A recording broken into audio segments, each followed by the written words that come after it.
Hello, and thank you for joining us today. I'm Lisa Tim, and I am joined here with Aimee Dietz, who's going to present for us.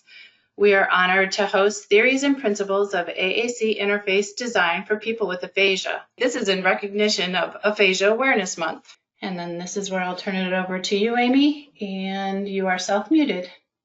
Thank you, and thank you for being here.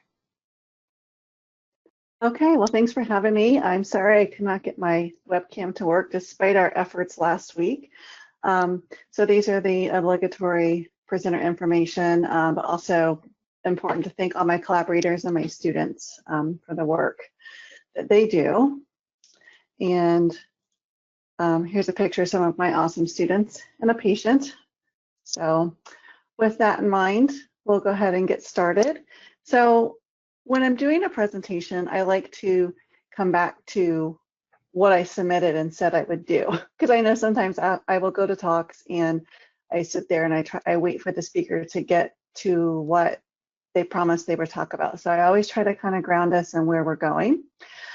So this is the abstract that I submitted and the learning outcomes, and really hoping that we can drive home some of these points about the different interface designs and maybe some evidence-based ideas to think of pros and cons for each, and then to be able to cite some recent literature in the area. And I've given a handout for you. It's a condensed PDF of these slides. I can't share all of them because of copyright or release issues, but I'm also working on an additional handout that'll have key references in the literature, and ideally I'll have links for you to PubMed or when they're freely available, because I know you're probably limited to journal access, so I will try to find the free version, and that's what I'm working on now to get that to you, so you can have that and go to them when you need them. So this is hopefully the journey we'll take today. And so I'd like to start off with some of the myths that I know I don't have to convince you that are myths, but myths that you deal with as you're dealing with maybe other SLPs who are not AAC focused, or patients or caregivers and so forth. But the main myth that we encounter is that AAC interferes with spoken language. And largely that's because we don't have a ton of data saying otherwise. We don't have data saying that it does, but we don't have data saying otherwise. And so because of this, we tend to have this approach to therapy that AAC is something you do when there's a plateau in restorative treatment. So it's kind of like, well, we've done all we could, here's your device. And I know that I was definitely guilty of this when I was working clinically. I didn't have an AAC class available to me in my graduate program when I was in school. And I remember being in rehab, working with one particular patient who I happened to see the day she was admitted for stroke and acute care. I saw her in inpatient rehab and then through outpatient. I worked in a small town, so I kind of covered all the settings. Her name was Fran, and she had a significant global aphasia to begin with a significant apraxia. That evolved into more of a Broca's type aphasia with a milder apraxia. And working through the outpatient stages, I recall, getting Medicare to extend visits. And then finally I realized, I was running out of tricks. I couldn't think of anything to help her improve her language. So we started working on some AAC type task with a few weeks left. And she literally got up and walked out of the room, which to me was amazing that she got up and walked out of the room, because when she first had her stroke, she couldn't move. And she went to her husband in the lobby, and basically they came back, and through a long exchange, we kind of figured out that she thought I was giving up on her. And I think that is what we're doing with people when we give them AAC after we've tried traditional interventions in this linear fashion. So we'll come back to that idea. That breeds the myth that AAC interventions and language recovery are mutually exclusive, that you can only do one or the other, that it's not something that goes together, they're not meant to go together, but we know that's not true. And then I think another myth that kind of persists, not that I've seen it written, not that I've heard clinicians say it, but that typically if you look at any literature that has AAC and aphasia, which is a small body of literature, that they tend to be people with Broca's aphasia. And so that kind of perpetuates the issue that you need to have, you know, relatively decent comprehension, even though people with Broca's aphasia can have pretty significant comprehension challenges. So what I hope to give here is some ammunition, if you will, to kind of beat down these myths. So I know that I'm not trying to convince you of these things. I'm hopefully saying, okay, here's the myth and here's some information that can help you battle these myths when you're working with clinicians or families. So, you know, tell everyone just to say no, that these are not true. So there's an article that I published with Sarah Wallace and Christy Weisling just a few months ago. And it's a paper that we had been working on and that had been rejected multiple times. And finally, on this final round submission, got it published. But we were really excited about it because it's a viewpoint paper, so it's not a research paper. And viewpoint papers are basically a way to publish your opinion on something. But what I will say about this paper is that it is, it's our viewpoint, but it's based in the evidence. So, you know, if you're an ASHA member and you have access to AJSLP, then it's available to you. And I've kind of structured the talk around the three areas that we covered in this paper that, you know, thinking about AAC in terms of the life participation approach to aphasia, the LPAA, thinking beyond needs, picture boards, and talking boxes. These are actual headings in the viewpoint paper. And then using AAC to enhance natural abilities, and also earlier introduction of AAC. So these are how we kind of situated the paper, and I've used it to structure the talk because we spent so much time working on it that I just think it provides a good framework for us to think about some of the reasons why maybe those myths that we just talked about do perpetuate. So with that in mind, thinking about the life participation approach to aphasia, this is Ara Kagan and Nina Simmons-Mackey's model for AFROM, so the Living with Aphasia Framework for Outcome Measurement from their 2008 paper. So they take the perspective of the World Health Organization's infrastructure and kind of try to superimpose it over aphasia. And so as you can see in the middle, you have someone living with aphasia and they're dealing with participation in life situations. They're dealing with maybe having to renegotiate their identity and who they are and their feelings. And then also having language issues as well as communication and language environmental issues. And so what they're saying is that intervention needs to address all four of those areas to help someone successfully live with aphasia. And so in this paper that we just had published, what we tried to do is merge this with some of the more traditional AAC ideas, and going to Janice Light's For Purposes of Communications from 1988, that, you know, we basically communicate our basic needs, we deliver information, we maintain social closeness, and we use communication for social etiquette. However, we tend to live in the domain of basic needs when it comes to AAC. And if you think about it, sometimes that can be really dull to communicate about. So don't confuse me, don't misunderstand what I'm saying when I say that communication needs are dull. Yes, I understand that if someone's in the hospital, they need to convey pain, they need to say when they're hungry, they need to say when they're thirsty.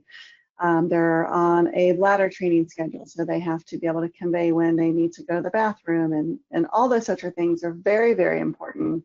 But sometimes we kind of stop there. And I started out in the schools working with children, and same thing.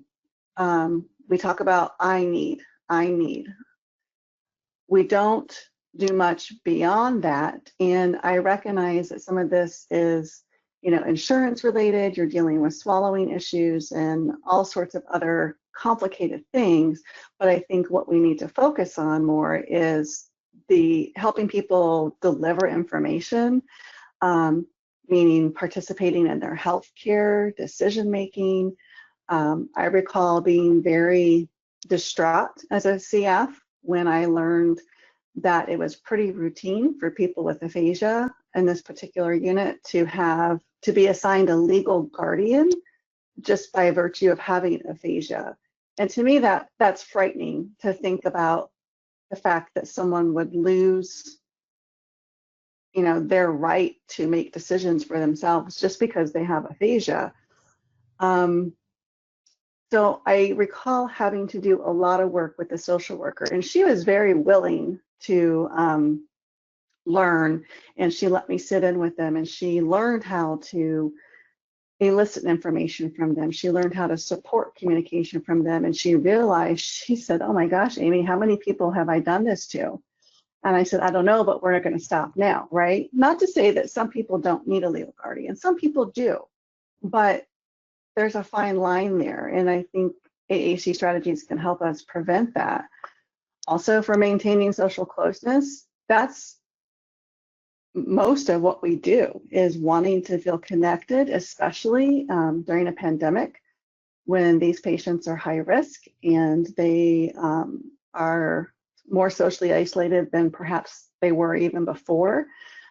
AAC becomes very critical in thinking about how we can use technology to leverage that, and just thinking about what we need as people without aphasia and how important that is. And so I'd like for us to think perhaps about creative ways that we could address the important need to communicate basic needs, but also thinking about helping them learn how to deliver information, maintain social closeness, have that human connection. Because the purpose of communication is not just to say, "I'm hungry, I need to go to the bathroom, I'm tired."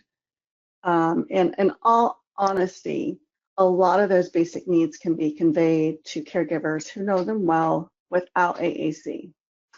But that point aside, something to think about. And another thing that from my clinical days, one of the reasons I was really excited about the unit I was working on is because there was a rehab counselor, and I was excited about the idea of working with that person in the context of rehab and brain injury and aphasia.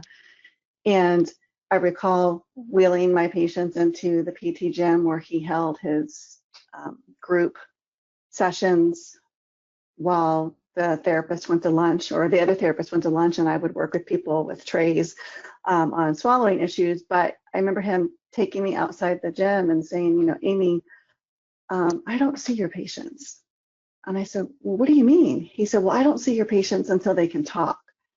And my jaw just hit the floor. And I recall saying to him, "Well, Tom, if my patients could talk, they probably wouldn't need you." And I recall going to the rehab manager like a little kindergartner, and I remember saying, "Jean, Tom won't see my patients." And her response was, "Can he bill for the time?" And I said, "Yes." And she said, "Tom will see your patients." And so I wheeled them back down to the gym, and it was really amazing because I sat there and facilitated and helped them interact, and reluctantly the psychologist learned how to help them interact. And it was an orthoneuro unit, and I recall the hip and knee patients realizing that these people did not have dementia, that these people had aphasia, and they learned what it was. And then the people with aphasia learned that the hip and knee patients, it wasn't all fine and dandy for them, that they had challenges too. And so I think that's what we need to think about in terms of AAC and bringing it into a more powerful dynamic, moving beyond basic needs. And I meant to say too that if you have questions, you know, you can post them in the chat, and I think Lisa's keeping track of them, and she can feel free to stop me if it seems like it'd be good to answer or deal with questions before we move on. So I'm happy to do that too. So when we think about how are we going to do this, one of the ways that we grounded this idea in this 2020 paper was Garrett and Lasker's Categories of Communicators, which is now 15 years old. It's hard to believe. But it's available here at this link freely. And they basically have divided up people as being partner dependent or independent communicators, and offer a checklist here so that you can basically just do some observation, either informal and through your assessments and interviews. You can kind of tick off where they fall. So within the partner dependent, you go from emerging to transitional, which then leads into independent communicators and different subtypes from there. And I won't go into detail of this, but when we're thinking about dependent communicators who maybe have a very significant aphasia, a very significant comprehension challenge, they may have some underlying cognitive challenges, they, you know, even have trouble with routines, they are just struggling a lot, they don't initiate very well, they're just not engaged, all the way up to a transitional communicator who is starting to engage, who is learning how to use some modalities to communicate, and is, you know, on their way to becoming more independent. And when people are dependent communicators, what we can do is adapt the environment, train partners, develop AAC skills. And that's sort of what I was talking about on that previous slide, where I was talking about working with the social worker, working with the psychologist. You know, the social worker was very open, the psychologist was not very open to these things, but advocating the importance of training partners and adapting the environment. And I consider partners to be part of the environment, but that's only part of the solution, because staff turnover, and you're not always there to help facilitate. So we have to develop AAC skills, whether it's learning how to take turns again, which is just part of communication, you know, thinking back to working with little guys, when, you know, trying to get them to have joint attention and turn taking. And we have to do the same kind of thing if it's a very significant aphasia, but of course, adapting it to be age appropriate. And I think that's sometimes where, with my students, I worry when they go out that if I make that analogy, that they will develop inappropriate activities for the adults, because they work mainly with children. So, you know, thinking about how we can build those skills, developing gestures, maybe a low tech system, some pointing, you know, just starting to develop those skills and empowering them, but also helping the caregivers and the partners learn how to put the book in front of them, remind them to get the book out. Whereas when people become independent, they are able to use strategies. They have strategies at their disposal. They know how to use them. But the key is teaching them how to be more of a self-advocate, learning how to control the AAC, how to control their partner, so that they know that if they need someone to use written choice, or if they need someone to point to words or write words down for them to help them understand, that they have a cue card that they pull out and they show someone, I have aphasia, please write words down, and giving them that command. And we all do that. We all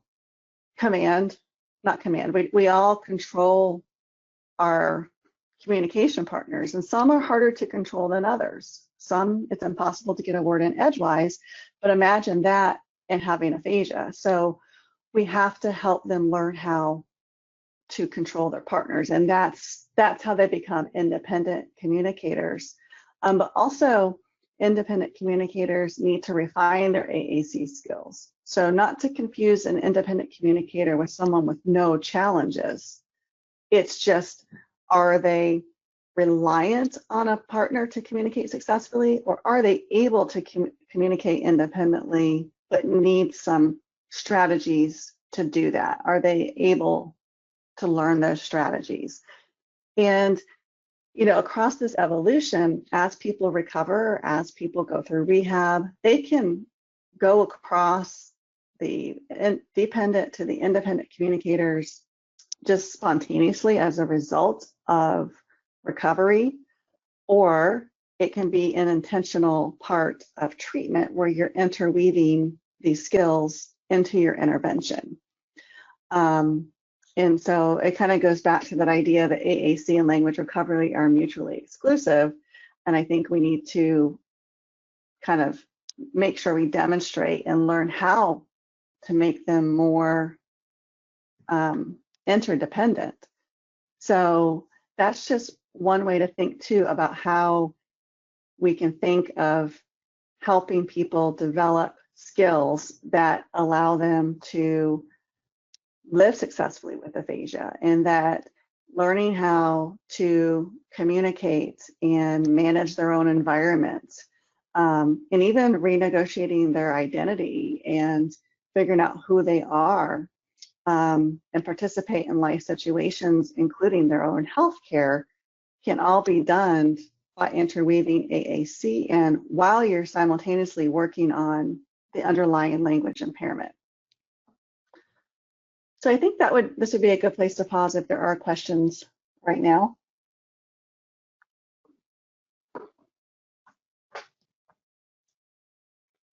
So far, we don't have any questions in the chat window. Okay, great.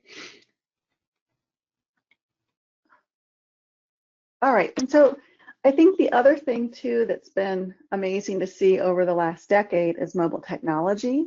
And what that's done is that it's done several things. It's made mobile technology is normal, quote unquote. It's something that everybody uses. And so it's not a big deal if you have an iPad or a phone out using that to communicate. Whereas in the past, the devices tended to look more impairment. It tended to exacerbate the impairment. And they were heavier and they were clunkier and they just weren't good for someone with hemiparesis or who, was not in a wheelchair because they were trying to walk around with these heavy, clunky devices. It's normal these days, if you will, to use photos and text. If you think about Facebook and Twitter and Instagram, personally, Twitter is a little overwhelming for me, so I don't know how that would work for someone with aphasia, but the idea that you can have images and text together and that it's asynchronous, it decreases the cognitive demands because they can take their time and their response. I know a lot of people with aphasia who are on Facebook. I'm guessing some are on Instagram. I'm not an Instagrammer. But just thinking about how normal that is for us to whip out our phones and show a picture, and that's just what we do. And now that many of us have been home for months now, we rely a lot on social media and texting and sharing of photos and those types of things that lend themselves very well to communicating with people with aphasia that can, minimize the impact of the disability on the communication interaction. So it supports co-construction. The listener or the communication partner doesn't have to rely solely on what the person is trying to say. There's words, there's pictures, and it just makes everything a little more seamless. And so those are some things to think about and why I think things are changing, and especially as our population ages and, you know, younger people become older, and pretty soon you're going to have people with aphasia who were born with the phone in their hand, basically, and they're just so used to it. So I think it's going to be continue to become easier and easier, because I already see that even with older patients, they adapt pretty well, especially if they have grandkids. They tend to like having the technology and they can relate to it. And so I think it's making things a lot easier. But we still have the problem of that traditional approach of how historically in aphasia rehab, we tend to do what I did when I was a CF. I recover, recover, recover, restore, restore, restore. And then, oh, we're running out of visits, here's a device. I think we're still doing that. And I think it's because largely people struggle with how to function with AAC, supporting, lifting up recovery rather than interfering with it. And it's pretty striking too. Some data from Roberta Ellman, who runs a huge aphasia group out in California, did a national survey and found that 50% of caregivers receiving education about AAC during the first 3 months of recovery. So half. I will say that I recognize that in that first 3 months, first weeks especially, families are hit with a lot and they don't often remember everything, and we kind of have to keep hitting them with things. So I do acknowledge that it might have been mentioned and it just didn't quite register.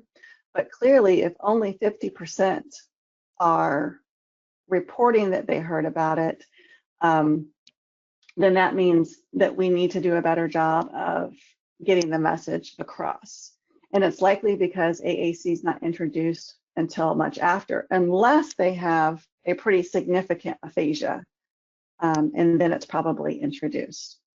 The ASHA NOMS data was pretty striking too, that out of 862 post-acute patients, only 13% received AAC. This is according to what the SLPs are reporting. But what's even more striking is that if you remove the patients who had a concomitant apraxia, that percentage fell to 2%. So what this means is that largely people with apraxia and a milder aphasia were getting the AAC to deal with more of the motor speech impairment. And then if you look at just the people with aphasia, that very, very few were actually getting AAC. And so I find that data to be striking. I remember when Margaret Rogers presented this at the Clinical Aphasiology Conference in 2014, and I went up to her afterwards and I said, is your data correct? I'm like, are your slides correct? Because I knew it was bad, but I just didn't realize it was that bad. And yes, this was 6 years ago, but I don't suppose that it's increased too significantly much. And this data just kind of, it says it all. You don't really have to interpret much. It's right there. So things to think about. You know, we're not doing a great job of getting AAC in the hands of people. So as we go forward and we think about earlier introduction, we do kind of the opposite of what physical therapy does, right? So the physical therapist does not wait for people to walk independently before allowing them to move around in their environment. They give them all kinds of stuff. You walk in there and you've got the wheelchair and you've got the walker, and then they graduate to the quad cane, and then they still have the wheelchair in case they have to go long distances, and it's no big deal. And what I can't understand is, you know, why then should we wait until they fully recover their language system before they communicate? To me, it's analogous that what we do with AAC would be analogous to a physical therapist not giving someone a walker or a wheelchair. It's the same thing. And that just doesn't happen. And when I started using this analogy, and I was actually used it in more of a sarcastic, frustrated conversation with a colleague, when I mentioned this, they finally got it. And this was with a neurology and a physical therapy colleague. They finally understood my frustration about AAC. And so it seems like a good analogy to pull out. You know, if you're looking for something to help a patient or a resistant clinician or a caregiver, then this is your analogy. Because, you know, I think the answer is really simple. We shouldn't wait until we're done with working on restorative interventions, that we need to teach people how to use available strategies to help them compensate for anomic events that they will experience, because let's face it, when you have chronic aphasia, you're going to have anomic events. You're never not going to. Otherwise, you don't have aphasia. And then giving them the tools to guide themselves to spoken language during those events. And I think that's where we need to be going with this. And I hope that people begin to see how silly it is, really, in terms of what we do with AAC, especially early on. So when we think about why are people so resistant to it, the idea of learned non-use comes into play. And learned non-use comes from the motor literature in terms of, you know, if someone has right hemiparesis, then we need to, you know, restrain the left arm and kind of force them to use that right hand. Otherwise, they're just going to forget they have it. And so people thought it would be clever if they try to do the same thing with language. The only issue is you can't really restrain communication behaviors like you can physical behaviors. So when constraint-induced aphasia therapy came about, it was literally done with barriers between patients and clinicians and other patients, where they only saw each other's eyes, so that no other input aside from the speech signal was allowed to be spoken or received. And we all know that's not how normal humans communicate, not how humans without aphasia communicate, that there's nothing normal about that. But that was how they tried to take constraint-induced motor therapy and apply it to constraint-induced aphasia therapy. And the reason they argue that it's important to do this is that, you know, when you have a stroke, there's a physiological reason for not being able to talk. You have, you know, a clot, there's the blood flow stopped, or there's swelling, or both. This leads to unsuccessful spoken communication. It's negatively reinforced. And then there's a lack of motivation to speak.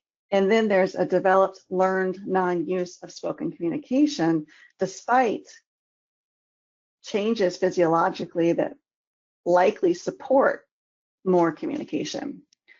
So despite, you know, using TPA to break up the clot, despite getting the bleeding under control, despite swelling going down, people they've learned not to talk, and they just don't try because they don't see the point. So that is why people in the constraint-induced literature don't like AAC. And I was really introduced to this about 10 years ago when I got involved in a constraint-induced aphasia therapy study, which was really hard for me to be a part of because I'm an AAC person. But you know, it was an opportunity that, as someone who was trying to get tenure at a university, that I couldn't turn down because it was a chance to work on a major NIH grant. And so I did some soul searching and decided that it wasn't that bad because people could opt out. It was free therapy. there was some evidence that it might help them. But what it did is it helped me understand neuroplasticity a little bit better. And it also helped prompt me to go into, it gave me a strategy to talk about AAC in a way that I've always wanted to talk about it. Because in constraint-induced aphasia therapy, all communication has to be by words. You can't point, you can't augment communication, you can't do any of that. And while I got through the trial, I was talking with my neurology mentor, and I said, you know, I think we can get some of these same results with AAC. And he's like, no, you're never going to be able to do that if you're just pointing to stuff. And that's kind of when it all gelled for me, that I learned that you're right. They're not going to get better if we're just giving them the device and just teaching them to point to it, or giving them a picture book and having them just point. That doesn't follow some of the principles of neuroplasticity that we'll get into in a little bit here. But just to kind of show you, this is an article that came out last week, I think, on what happens when there's non-use. Again, this is with casting of a limb, but, you know, let's say someone has a broken arm, so they get casted. If you look at pre-casting, if they scan their brains before they're casted, you can see that bilaterally there is, let me see my pointer. I found a pointer last week. Here we go.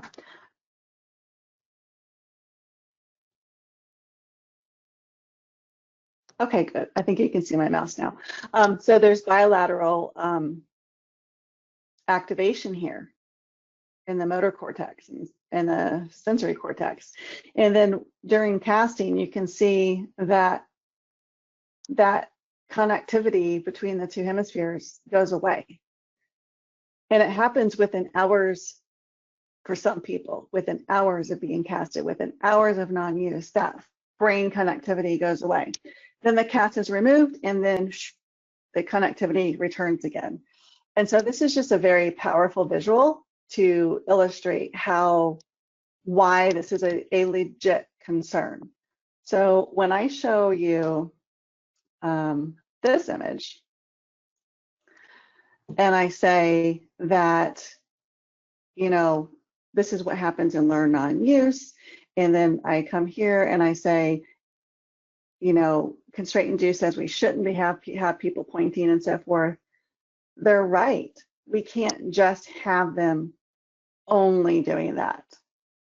But a little bit later, I'll talk to you about how I think we can bring the two together, and where I think we do risk learn non-use or perpetuating learn non-use if we don't teach them how to use the tool in the right way. So I think there's some validity to that. And learn non-use is really real, and unfortunately it's perpetuated by caregivers. There was an amazing study out of Australia where they set up cameras in patient rooms of stroke patients with and without aphasia. And basically what they found is that when interacting with patients with aphasia, that nursing staff had fewer interactions with them than their peers without aphasia, and they tended to use more closed questions. You know, are you cold? Are you hungry? Are you hot? Versus open-ended questions. You know, are your grandkids coming to see you? How'd that baseball game go? You know, like those types of things. They dominated the conversational floor, did not allow the people with aphasia to really have any control of the conversation, restricted to that physical care, and didn't use any repair strategies. And I'm not here to say that nurses do this on purpose. We all know that nurses have the biggest hearts in the world, and that without them, we're all sunk, right? They are some of the, you know, they're angels on earth, basically. And so, but that aside, they don't know how to interact with them. And so I think that tells us we must do partner training, which Nina Simmons-Mackey and Ara Kagan, who have the AFROM, the life participation approach notion, that is key. And I think that's half the battle. But like I said before, paid carers have a high turnover, family's not always around, and so we have to help patients develop strategies. And so the question is, okay, how do we do this? Well, people with aphasia are really good at using communication strategies to enhance their natural abilities. One strategy they use to facilitate spoken language during anomic events or communication breakdowns is self-cueing. This is in the literature a lot. They sometimes point to the first letter, they write in the air, and sometimes if I can just get a patient to learn how to write on paper as well as they write on the air, then communication would be so much better. But really that's more self-cueing than it is them trying to communicate. So trying to bridge that for them so that you teach them, okay, you're self-cueing, but you're not helping your partner, and helping them realize how they can do both, to self-cue and help their partner. Because if they can do things that help them self-cue and do things that support co-construction of the message with the partner, then you're going to have more success. It's also pretty common for people to use gestures. And some of them are, more pantomiming and they make sense and we know what they mean, but gestures, there's also a strong literature that shows that gestures help word retrieval anyhow, that if you restrain people's hands, that they have a hard time talking. And I know we all have a friend, or maybe you yourself are a person where if you can't move your hands while you talk, then you can't talk. And so that is something that's just a human thing that we do. And there's all kinds of, not pantomiming gestures, but other sorts of gestures that we use that people have studied, and they analyze how it helps people with word retrieval. So there's also been some small N studies in AAC and aphasia, like more device type studies that, after I started thinking about what learned non-use meant and how we can apply that to AAC, I went back and looked at some of these studies that are a little bit older, but took a closer look at them to see what some of the other outcomes were aside from communication. And what's noted in some of these studies is that the Western aphasia batteries improved, that their aphasia became less severe. That's not something that you would necessarily predict from an AAC intervention, especially when they're largely being taught how to sequence icons or to press buttons or point to pictures rather than talk. But also some increase in linguistic form, albeit nonverbal. In other words, learning how to sequence icons together to produce sentences. So they're improving their linguistic form. And so, there's something, it made me think, okay, there's something here. We're getting milder aphasia. We're getting more complex linguistic forms non-verbally. I'm thinking about learn non-use. How can we translate that into increased spoken language? And so this is while I was a Ph.D. student. This is when I was early in my career here at UC, and I started to kind of piece this together. And then this work was earlier in my time at UC as well, but it spun out of my doctoral studies where I largely looked at interface design, and we basically concluded, that visual scene displays are best for people with aphasia. But what bothered me is that while my gut and anecdotally we could say, yes, this seems better, it seems to build on their visual cognitive system that ties into their autobiographical memory. We know that in the aphasia literature that if something's personally relevant, that they do tenfold better. It's common to use text in aphasia therapy and non-AAC interventions.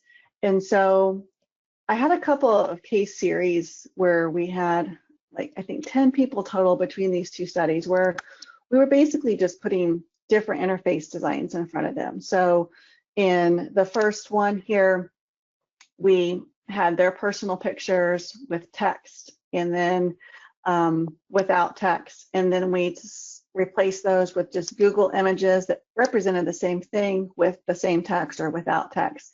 And we just had them share their story with the same listener. And we were just observing, because I was trying, at this point, I was working on the constraint-induced aphasia therapy project, and I'm doing this work, and I'm sitting here watching these people, and I'm seeing changes and differences in how they interact with these different devices. I'm seeing that they have fewer trouble sources, fewer breakdowns, that when we look at preference data, they much prefer to have their own pictures and text present. And we found the same thing in the follow-up study, where we used like board maker pictures, where we created scenes that were similar to their personal pictures, but we saw the same thing, that they had more breakdowns with these types of images than they did with the personally relevant images. And, you know, we just saw, just by virtue of changing what we put in front of them, their spoken language changed as well, not just their communication. And actually, what we did know is that they spoke 70% of the time, even with the device in front of them. And so this told us that by virtue of putting a device in front of them, it doesn't mean that they're going to stop talking. That is not what people want. People want to talk, even if it's not successful, right? So this just said they were talking a lot. It didn't really tell us whether or not they were being successful in their speaking, but it told us, hey, just giving them something doesn't mean they stop talking, at least initially. So we went back, and when we looked at some of the spoken language data for the first case series, we had 4 people. These 3 people were non-fluent. This person had a transcortical sensory aphasia. And what we found on spoken language, so of that 70% time that they were talking in the different conditions, if it's personally relevant with text, that's the PR plus, personally relevant without, PR minus, non-personally relevant with text, the plus means text, the minus means no text. Where did they have their best retail condition in terms of what they spoke? And for this patient, he had the most counted words. So 73% of the words he spoke were real words, meaning there was not jargons or paraphasias, compared to the non-personally relevant or even the personally relevant with text.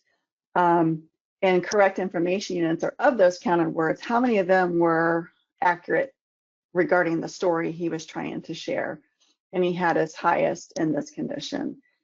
He had his fewer number of mazes, which is kind of the tangents, where if you speak and then you kind of have it aside, and you say, oh no, wait, okay, that's all a maze. All that little circular talk is a maze. So he had his lowest mazes in that condition, as well as his highest number of T units. And he had a pretty significant Broca's aphasia. Whereas with Phil, he did better in the personally relevant condition overall, but when there was text present. He had the highest number of T units in this condition. So this is non-personally relevant images with text. And I think it's because when the images were not his, he relied on the text on the screen more, and I think read more of what was on the screen versus using his own words here in the personally relevant condition. Then Anne, who had a very significant aphasia and a pretty significant apraxia, but she was able to speak. We had another patient we couldn't include here because her apraxia was so significant. Nothing could be transcribed. It was just too severe of an apraxia. But looking at her, she basically did well in the 2 areas where there was text. So it didn't seem to matter so much whether there was pictures there for her, but it was the text. And then we have Randy, who really, I think it was a byproduct of the fact that he was a Civil War buff, and this was the Civil War story, and he talked about the story the longest, and he just kind of perseverated on this. And so he also had a pretty fair comprehension challenge. And so all of this to say is that interface type matters, but also that it can affect spoken language, not just the communication that we examined before.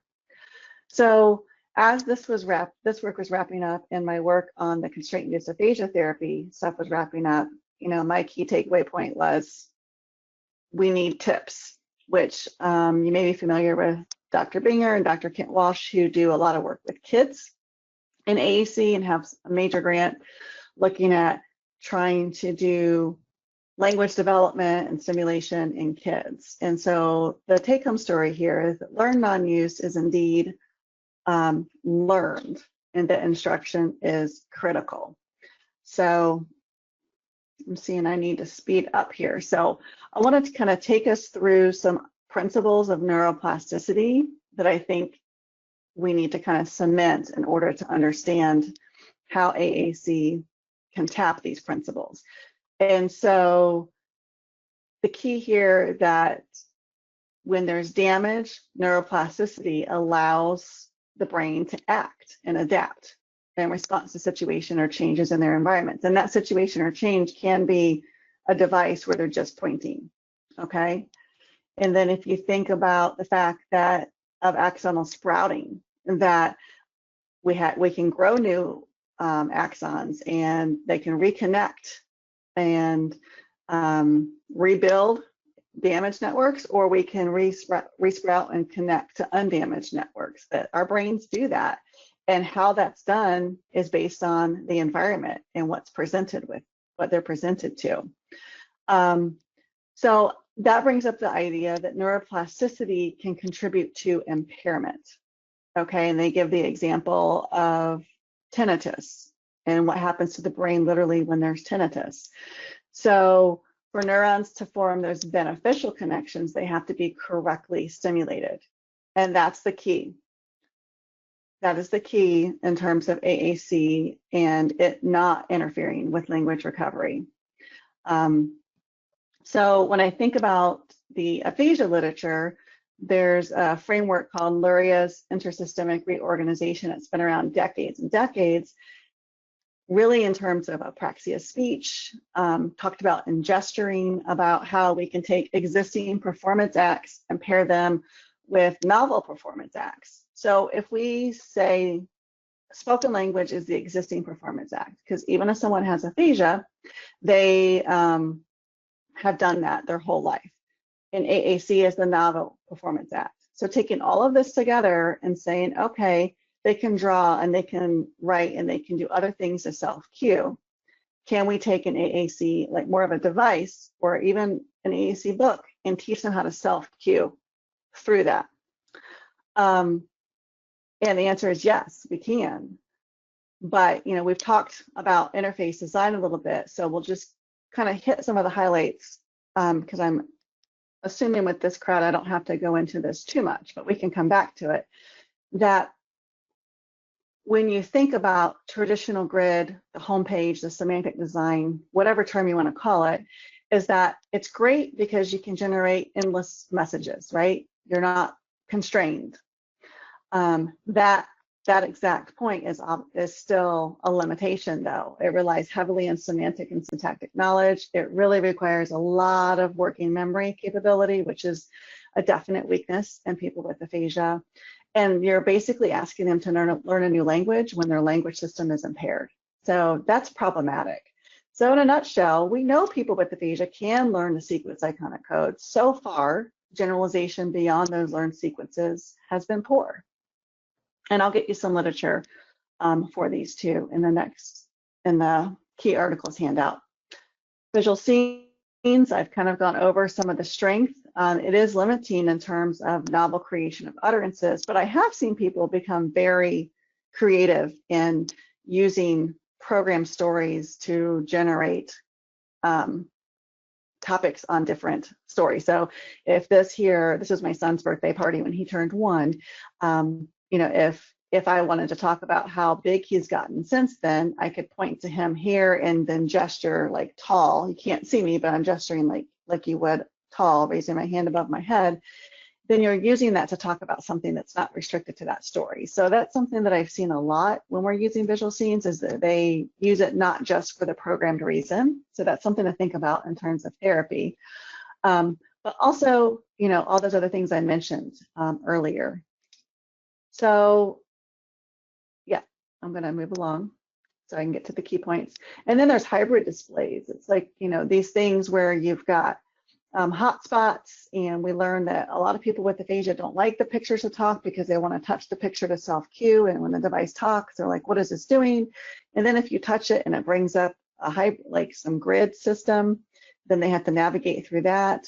Lots of working memory, lots of syntactic and semantic demands. And then really, there's no data. There's no data on this that I can find for kids or adults that lets us know what this does to communication, much less spoken language. So again, tips: technology, instruction, and personalization. That's the key. So this will take us to a study I published a couple years ago about looking at the feasibility of improving discourse in people with aphasia through AAC. So when I was working with my neurology colleague who said, you can't do that with AAC, I took it as a dare that, oh, really? You know, so the last thing people need to do to me is tell me that I can't do something. So it was really the best thing he ever did as a mentor, was to tell me that I couldn't. And of course, he mentored me through the grant writing and learning the neuroimaging. And to my knowledge, it's the first and only study that looks at AAC, a treatment study, and how an AAC intervention changes the brain, as well as spoken language. So that is what we did. We had a pre-post treatment design where we had two groups. One group got usual care, one group got AAC. And we tried to set it up so that it wasn't all stacked. So I had people with conduction aphasia, people with anomic aphasia, Wernicke's, Broca's, one global. So we tried to make it so that in each group, we didn't have all Broca's and then, you know, all fluent in the other group. We tried to balance it out. So I'm just going to walk you through. Skip some of my animations.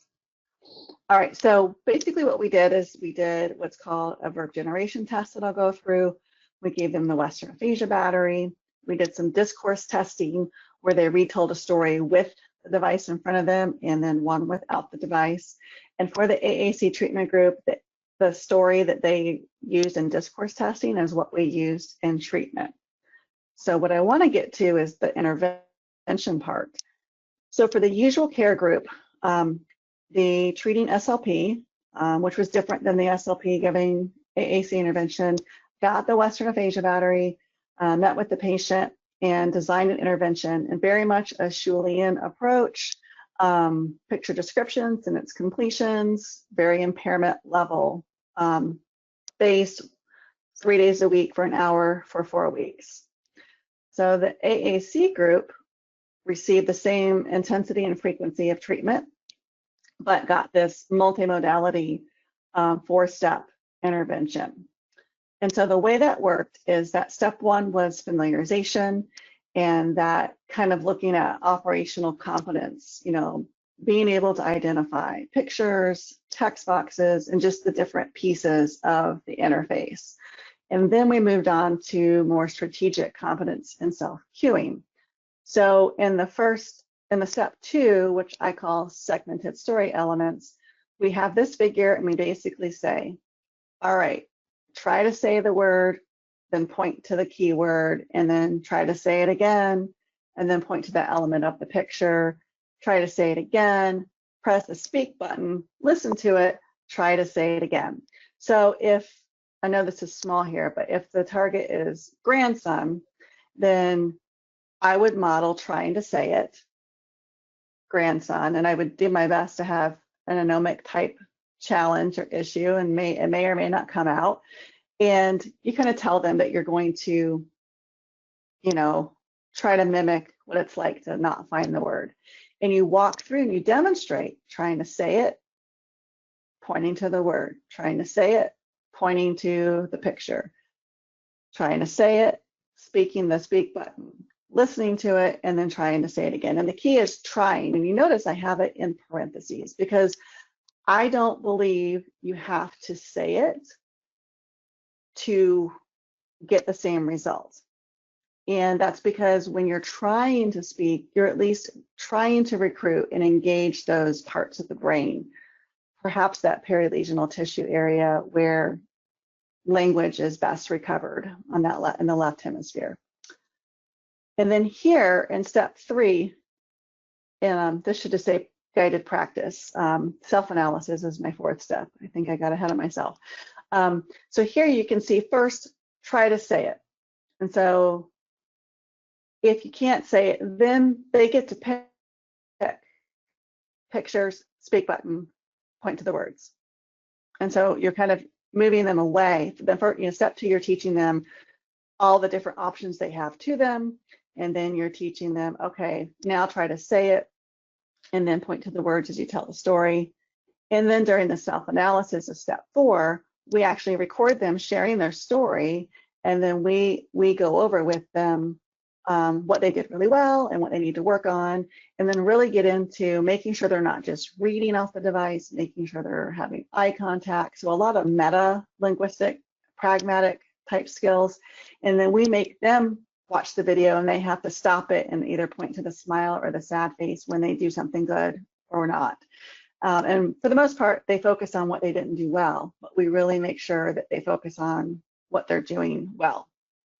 So that was the intervention, and that is what I did as an attempt to put together an intervention that taught people how to self-cue while also still learning to communicate. So simultaneous.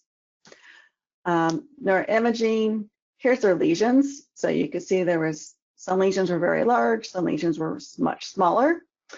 The verb task, I won't get into the imaging protocol details unless you want to in a Q&A format, but basically they were presented with a noun like cookie, and then they had to either say verbs like bake, eat, things you do with cookies, or think about verbs. So think about them in your head, but don't say them, and repeat the nouns, or repeat the nouns.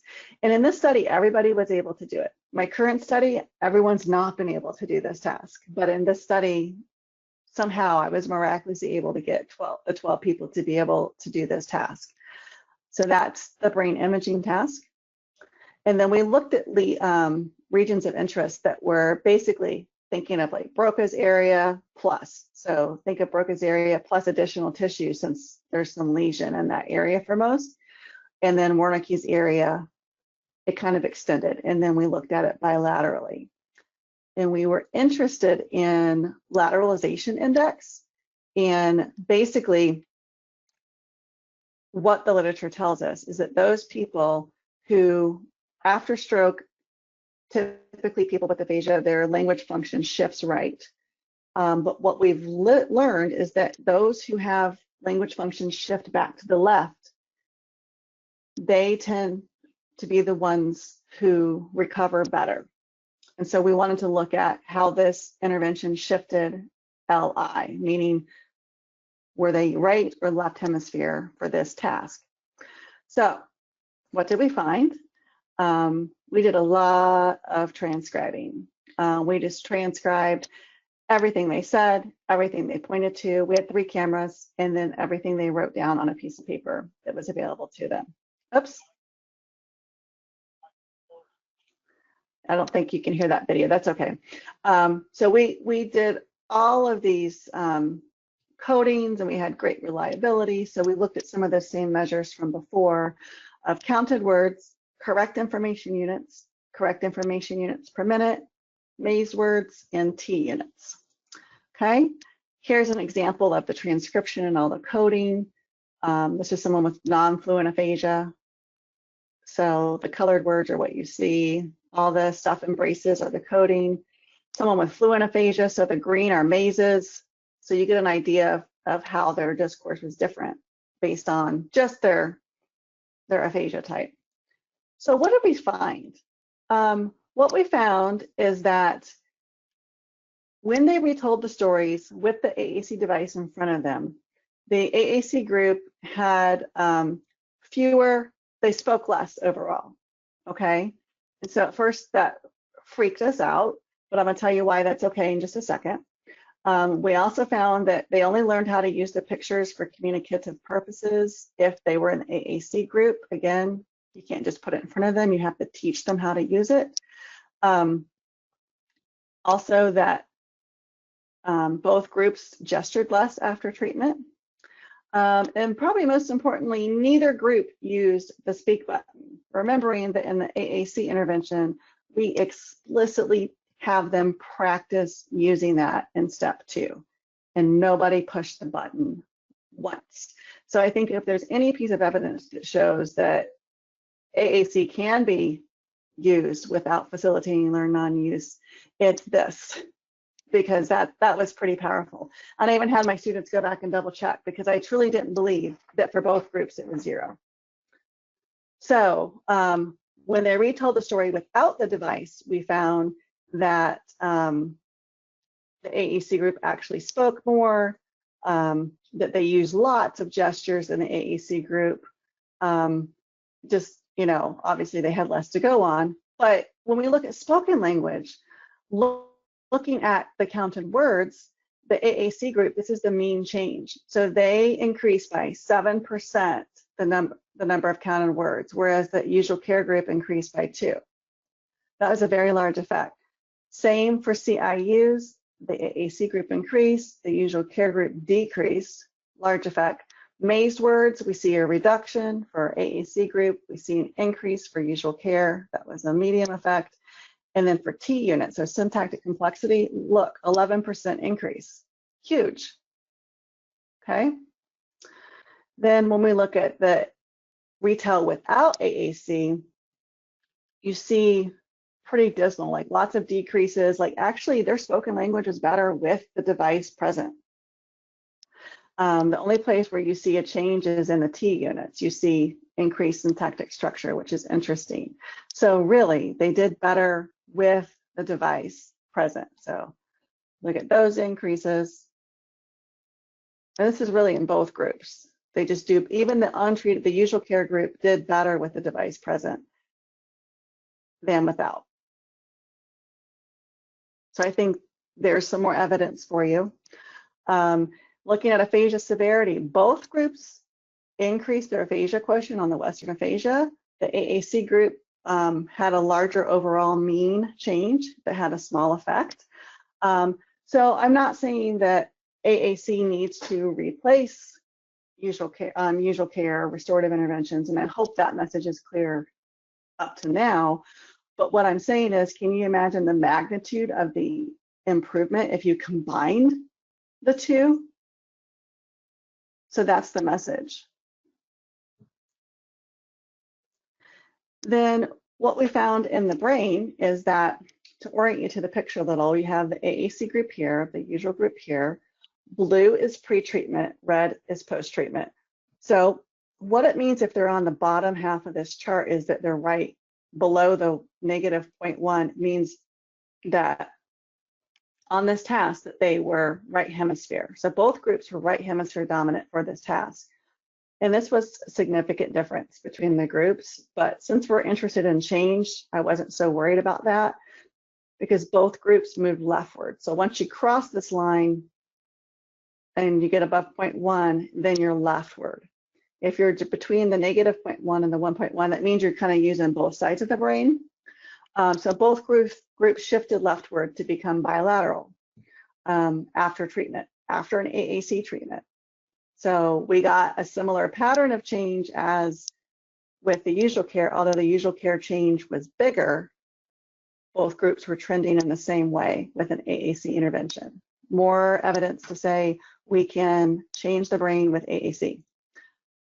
We found that there was a correlation of language lateralization with the Western aphasia battery. So the bigger the change they had in the Western aphasia battery, the more leftward they were. And that stands with all the other evidence that's looked at language lateralization. So it was nice to be able to replicate that. What we wanted to do was look at, okay, who responded to intervention? And we defined a responder as a participant who made clinically relevant improvements, which is greater than the standard error of measurement on at least 3 spoken language outcome measures. So, which are all the ones that I just went over in those slides. So 5 of the 6 people in the AAC group including those with fluent and non-fluent aphasia, were identified as responders. The usual group included 2 responders with fluent aphasia, and I think they were one with odomic and one with conduction aphasia.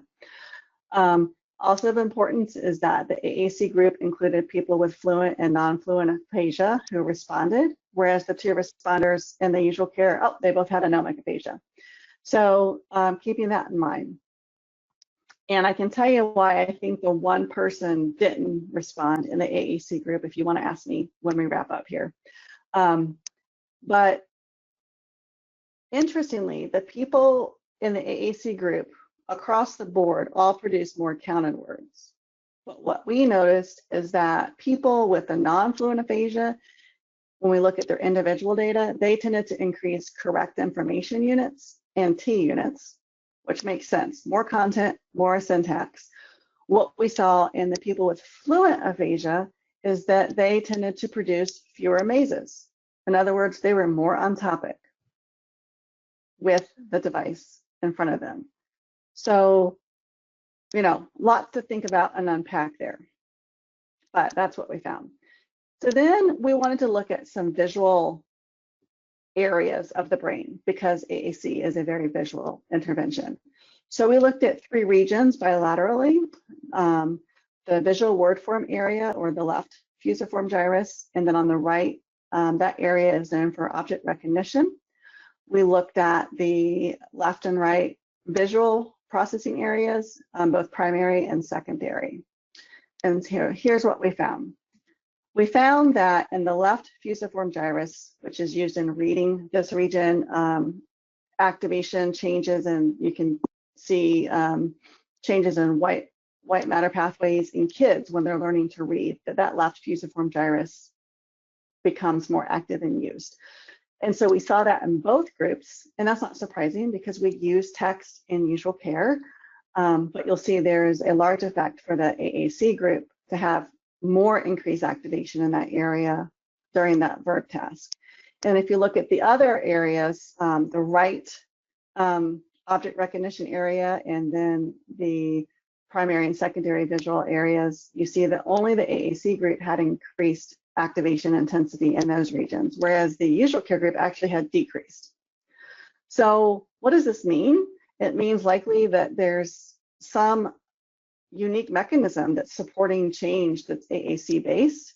There's white matter pathways that run from those regions through the canonical language regions of interest that we looked at earlier. So that was kind of exciting.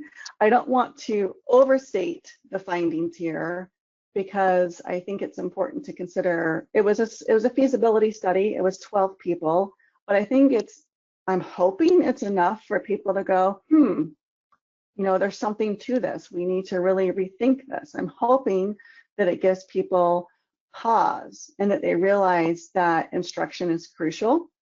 And that a decrease in CMUs or that the spoken language, so just because someone talks less doesn't mean that the spoken language got worse, because you have to look at the quality of the spoken output. And that AAC can be used as a dual purpose tool to help compensate for deficits and augment for language recovery. And then in terms of that unique neurobiological mechanism, what it seems like we're looking at here is that there's 3 networks that we're tapping. So I showed you how we shifted brain activity leftward. That's the language network. I showed you data that the visual network seemed to be implicated in the people who got AAC intervention. And what this slide is showing you here, it looks like Shirley Sanders is the author, and it looks like that is overlapping text there. But what you have here is patients with aphasia and healthy controls. And what she's demonstrating here is in a connectivity analysis in terms of these different systems of the brain that people use, that the visual network is not different in people with aphasia than it is healthy controls, which is one of the things we hinged visual scenes on all those years ago. And we showed changes in the visual network in this study. And then probably looking at something that's called a domain general network. which is getting away from the idea that language is Broca's area and Wernicke's area only, right? We know that it's much more than that, even though we talk about it. It's more than just these two regions. There's a whole network involved. And if you think of aphasia as a working memory deficit, that it's specific to language and that they don't have working memory capacity for language. And there's whole interventions where they work on attention and working memory and you see language get better. The idea is that there's a multiple demand network where in this, it's serving as a backup to help improve the aphasia. So recruiting this network that's typically used for like math and other processes might be tapped in an AAC type intervention. And also think about the meta-linguistic pragmatic type skills that were embedded into the AAC intervention that I offered. So what we're doing now, we have a new study that we call NAIL for neurobiology of AAC-induced language recovery, where basically NIH gave us some money to look at a group of 20 people, all of whom would get this treatment, and to look at how it changes aphasia severity, spoken language, and so forth. Also looking at changes in functional and structural neuroanatomy. So we're looking at DTI, which is when you see these pretty pictures of all the white matter pathways, how are those white matter pathways being mediated by this type of intervention? And then an exploratory aim to look at beginning to build a model of identifying treatment responders and subgroups, either based on aphasia type or lesion location or some combination thereof. So this is what the study looks like. People come in and then everyone gets intervention. It's just whether or not they get it immediate or delayed. And then this should be actually flipped. They get we program the iPad mini with their stories. They do 2 assessment periods. And then we learn, okay, this person's randomly going to be in the immediate treatment group. So then they're going to go here and get AAC treatment for 6 weeks. And we increased it to 6 weeks because the literature seems to suggest that you need probably 6 weeks of learning to show changes in the white matter pathways to rebuild those white matter paths, or they're delayed. And then both groups get assessment again. And then if they just had treatment, they go into a maintenance group where they don't do anything. They're just kind of doing their normal. And then the others who were waiting get treatment. And then 6 weeks later, they both get assessed again. And we have a whole battery of behavioral and neuroimaging tests. We have enrolled 10. We completed 5. COVID-19 hit. I lost 2 patients because, one patient in the 6th week of treatment. I was not able to get post-treatment data and I just wanted to cry. But we had to be safe and stop the study. I had 1 patient who passed away, not study related, and 3 who are like emailing me weekly asking me when they can start again.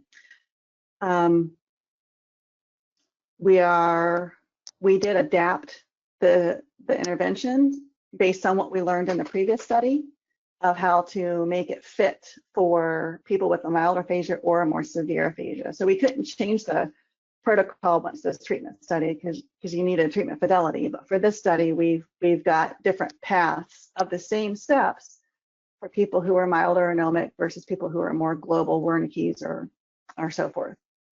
And then we're doing some cool things in the scanner where we have a picture description task with their own pictures, all kinds of cool stuff. So stay tuned there.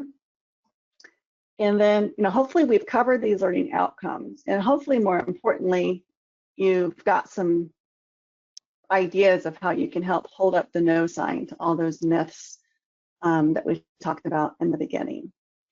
And so I wanted to make sure we save some time for questions. So hopefully we have some discussion. Okay.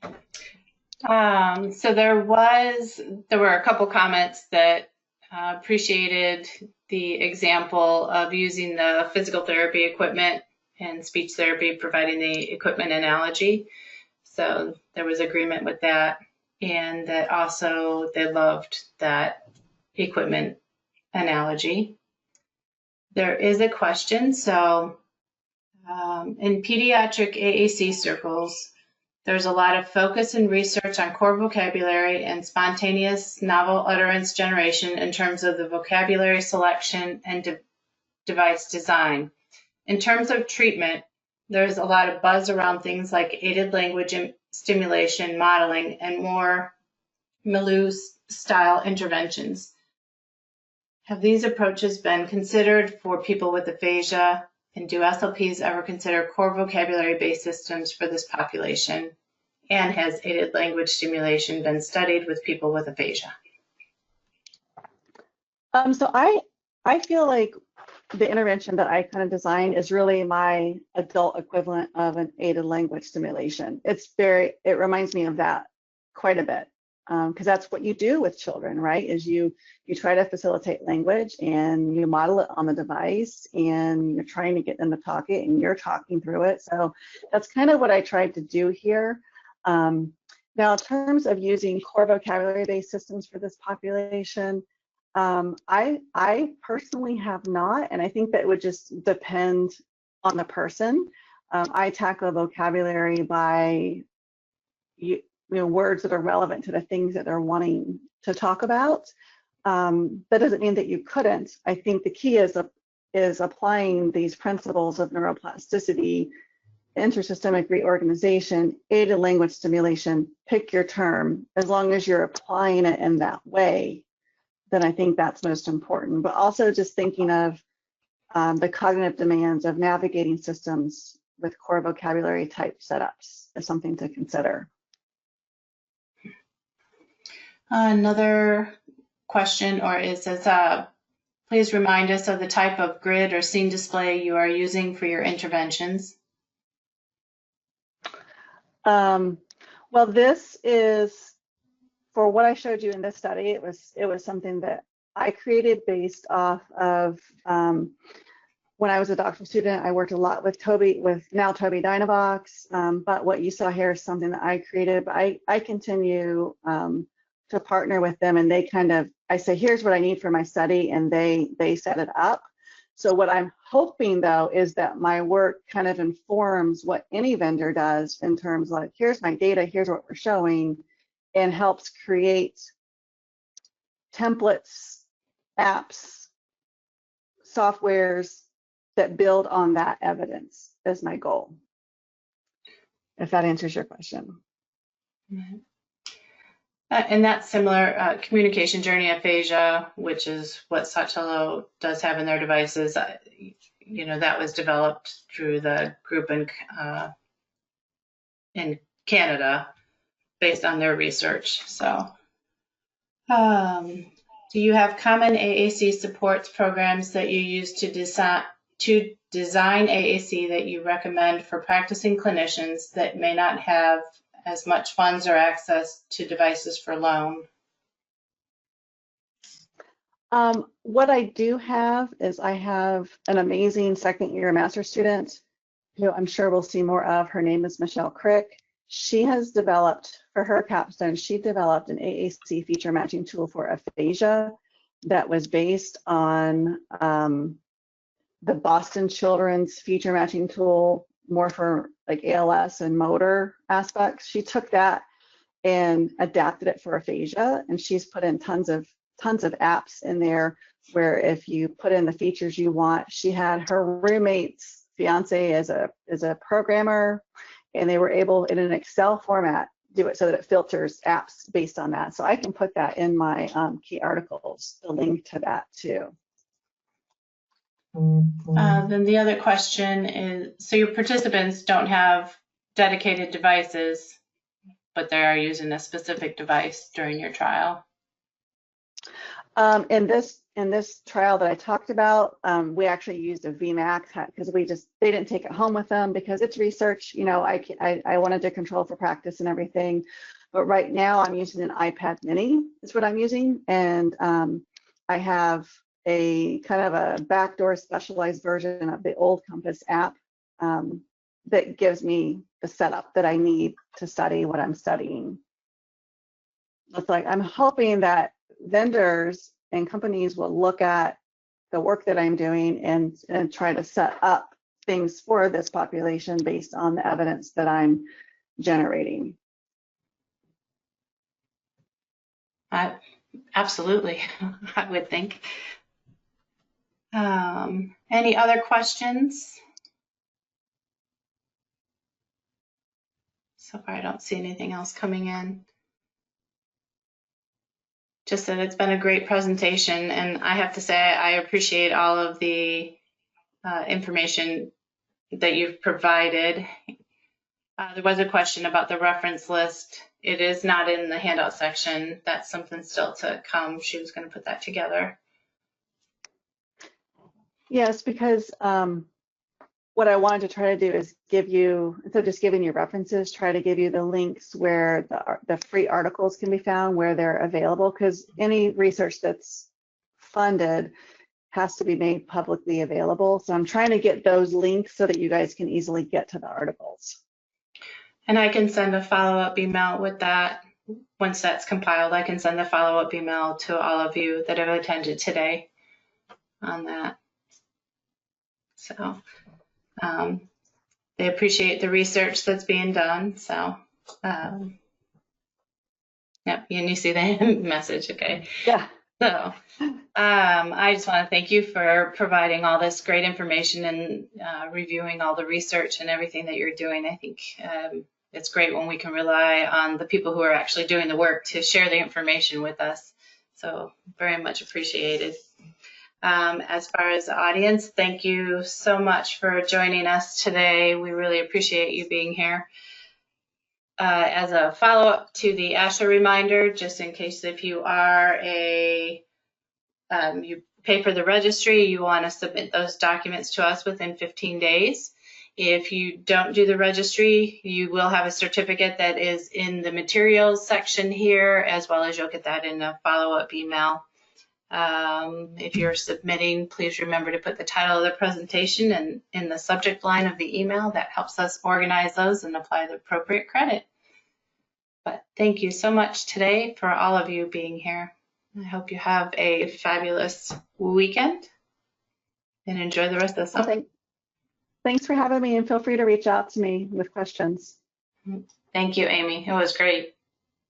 Thanks.